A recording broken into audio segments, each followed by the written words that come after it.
Is the disincorporation of the 3D matrix programming as simple as when the event of the truth happens, that people who choose the light will adapt to the knowingness of who we really are, because more of the right lobe of our brains will be activated, and this will cut off the ability of the 3D matrix to feed off us? Well, okay, that's an interesting way you worded that question, people who choose the light.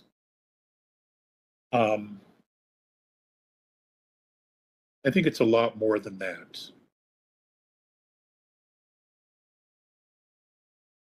I think the decision is not necessarily the light, though that of course plays into it, but I think the actual decision is to become sovereign, to be sovereign.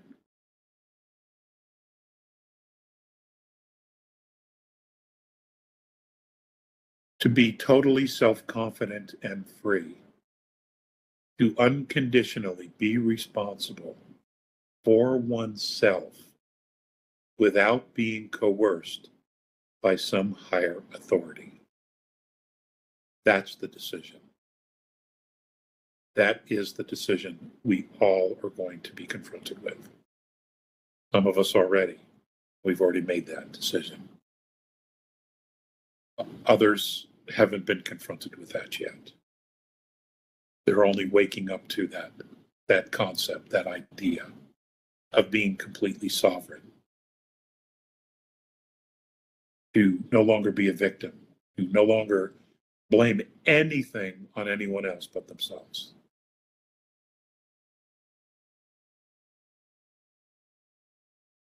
I think that's the decision. I think we'll always move towards the light. And those who choose the dark, they're terrified of the light. Well, why is that? Why are they terrified of the light? And it always comes down to a personal judgment. It comes down to a personal judgment that they have about themselves. They can't possibly hate the light, because without the light, there'd be no dark. They wouldn't coexist. It's a personal judgment that they have on themselves. And the fact of the matter is, they eventually will go back to the light. They will at some point be reset as a soul.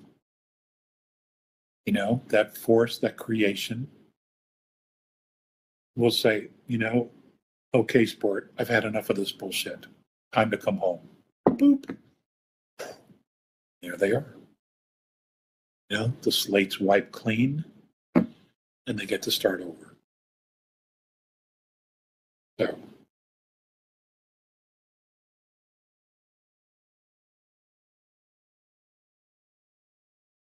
Did you manage, asks Natalie Ann, to see any of Stephen Greer's press club meeting? And if so, what are your thoughts? It certainly should shake things up a lot.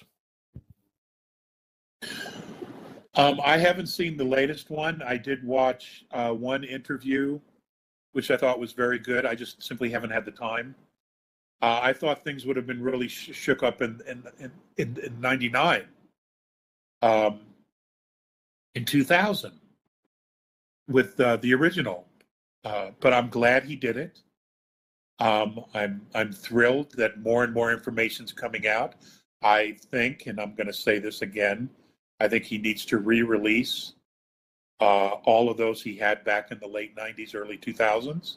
I think it's time to release all that information back out.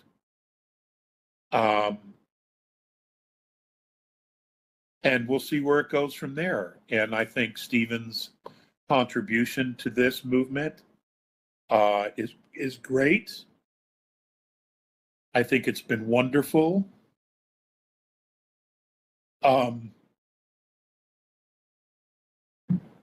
And that's all I'm going to say about it at this time. Okay.